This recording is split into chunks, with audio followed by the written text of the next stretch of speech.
Good morning, ladies and gentlemen. Today we have the Thunder offseason preview.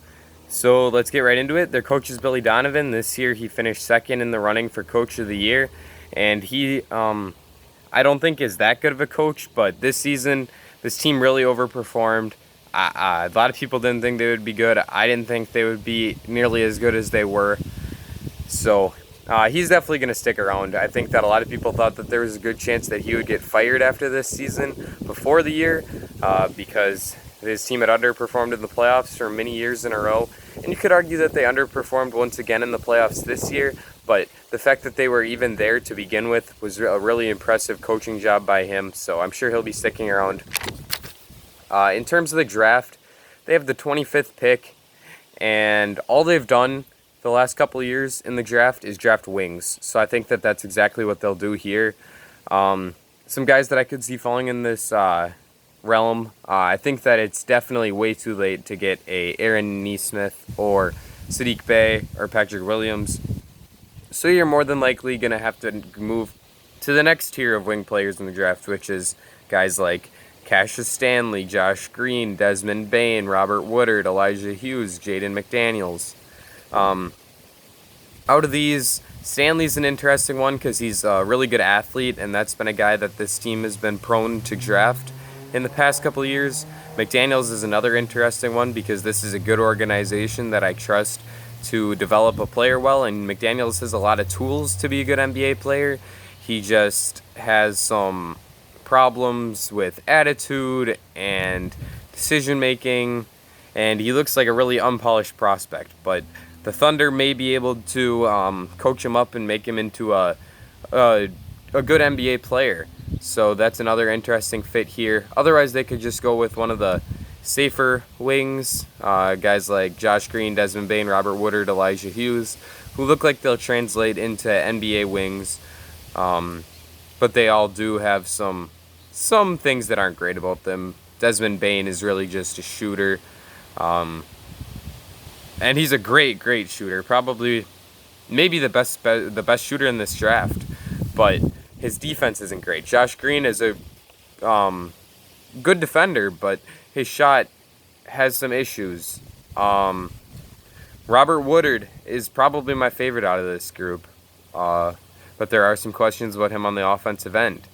So, definitely an interesting spot for this team to be picking, but I definitely look for them to go wing. I guess they could draft a point guard here, someone like Cassius Winston, or maybe the San Diego State guy. What is his name? It's slipping me.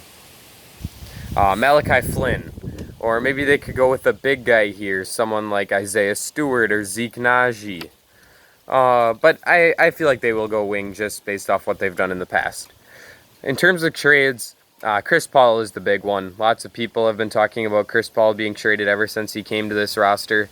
And there's definitely a few teams that would be interesting fits for him. I'm a Bucks fan, and after seeing this playoff run for us, they could use another ball handler, another playmaker in the backcourt. So if something like Bledsoe as a good veteran player, DiVincenzo as a promising young player, and the 24th pick maybe gets it done, that we probably have to fill in more salary. So maybe like Ilyasova and Sterling Brown or something like that could get us up to that salary level and get this done. Oh wait, Sterling Brown's a restricted free agent. So maybe Robin Lopez would get us there. I don't know. Something like that. So they end up getting a first-round draft pick, a starter-level player, and a good young player. I could see them doing that. The Lakers could offer Danny Green as a good player right now. Kuzma, who I don't like very much. I don't think that he will ever be anything more than a bench player on a good team. I think his role with the Lakers is as good as he's ever going to get. But maybe they think differently, and he's a big piece of that trade for them. So Danny Green, Kuzma, the 27th pick, and Alex Caruso That's probably not enough. So would they do like a 5-for-1, the Lakers, with like KCP in there, and who else do they have under contract? Quinn Cook? I don't know. That's a lot. That's a lot of players to give up. Like a 5 or 6-for-1. I'm not even sure if that gets them up to Chris Paul's contract numbers. So maybe the logistics of that just doesn't work. The Knicks are always going to be in rumors for a star player like this in a trade. They could do something like, I think they'd maybe like Kevin Knox, Dennis Smith Jr., Julius Randle, and they have like the 27th pick, I think. So maybe something like that could get this trade done. That wouldn't be shocking to me. If the Thunder were to accept that, they'd be getting some young players that could potentially be good. Julius Randle, first round pick, but that's not as good as the Bucks package, in my opinion. The Heat could be another potential spot. They could give up like the 20th pick. What kind of contract filler would they have? Is Olynyk still under contract for them? And then a young guy, maybe like Kendrick Nunn or something. Maybe they don't want to give up Kendrick Nunn and it's Derrick Jones Jr. instead, although I think he's a free agent. The Magic could be another possibility. They probably wouldn't trade Vucevic. So it'd be like Aaron Gordon, Evan Fournier. And then maybe a young guy and their 15th pick. That's a lot to give up for Chris Paul. I don't know. That's just another interesting fit for Chris Paul that I thought of. In terms of free agency, outgoing, the Thunder have Danilo Gallinari, Andre Roberson, and Nerlens Noel. 3 rotation-level players for them. Gallinari's a starter, and he's obviously really good. He was probably their second or third best player this year. And in terms of their targets, I think it really just comes down to what direction the franchise wants to go. And if they're going to trade Chris Paul and try to rebuild, they're obviously going to let Gallo and Noel walk. But if they want to come back and be competitive, they'll probably look to re-sign those guys because they're important. Roberson, they could probably get back on a minimum deal if they wanted to. He just hasn't been very good for them. He's barely played in the playoffs. Even in a matchup where you would think he'd be very valuable playing against James Harden and the Rockets. In terms of their potential 2020-2021 rotation, I made one rotation where they trade Chris Paul. This one is to the Lakers because I think that's the most likely destination, considering that the Lakers don't have enough to win the championship this year, in my opinion. LeBron is getting old, and they're going to say, all right, we got to try to get another guy, another offensive weapon, and go all in on 2020, 2021.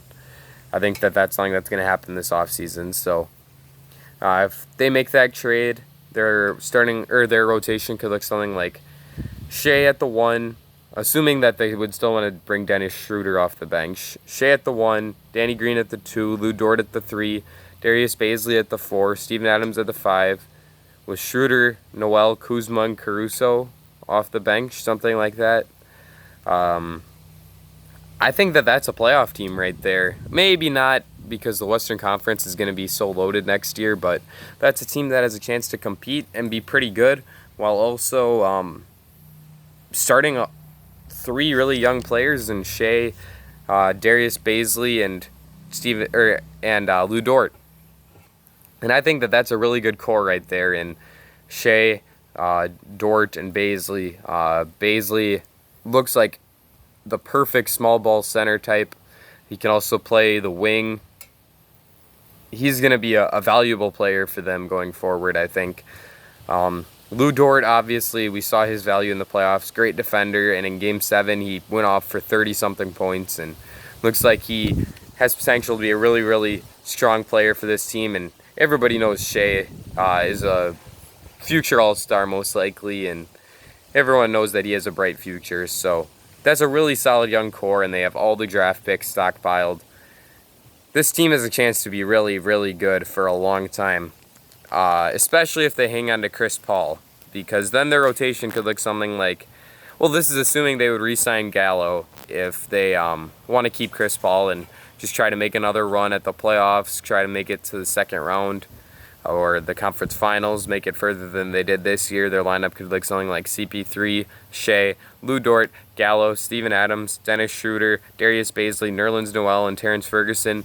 If Shea, Dort, and Baisley all take steps forward from what they did this year, going into next year, that team could be really, really good.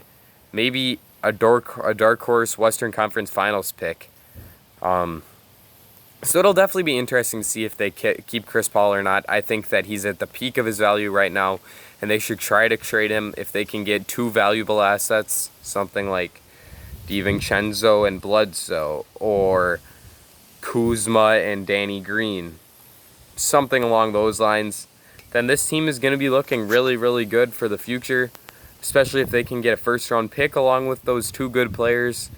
So I would say that that's the direction their team should go in, but there's a lot of options for them. They are in a really, really good position right now. They might have perfect rebuilding position considering all the good veterans they have. I mean, if they wanted to, they could go on a fire sale right now and trade Chris Paul, probably a first-round pick and a young player. Steven Adams, you could probably get a late first-round pick. Schroeder, you could probably get a mid maybe lottery pick for Schroeder. He looked really good this year, especially in this week's draft. If they wanted to trade up into the lottery, I think Schroeder in 25 could get them. Well, maybe the Knicks do that for 8. I don't know, but definitely, I actually kind of like that now that I think about it. Knicks get their point guard, and the Thunder get a really good high draft pick to add to their young core. Maybe I'm overthinking this a little bit, but that definitely would be something I'd like to see. It all depends on what direction this franchise wants to go in. They have a lot of options. I think that they're going to be well set in the future no matter what. So if you're a Thunder fan, you should be really, really happy that they were able to recover from having to trade Russell Westbrook and Paul George so easily. I mean, this year they might have had a better season than they did last year when they had those two superstars. So outstanding job by the Thunder front office. I think this team has one of the brightest futures in the entire NBA. I really like Darius Baisley and Lou Dort. I think that they're going to be great contributors to this young core building forward. And this is a team that has a chance to be really good for a long time. I said it before, I'll say it again. And I'm excited to see what they do. This is one of the more interesting teams this offseason for me. So, thanks for watching, everyone. And drop a like, leave a comment on what you think about the Thunder's future. And ladies and gentlemen, I will see you all again very soon.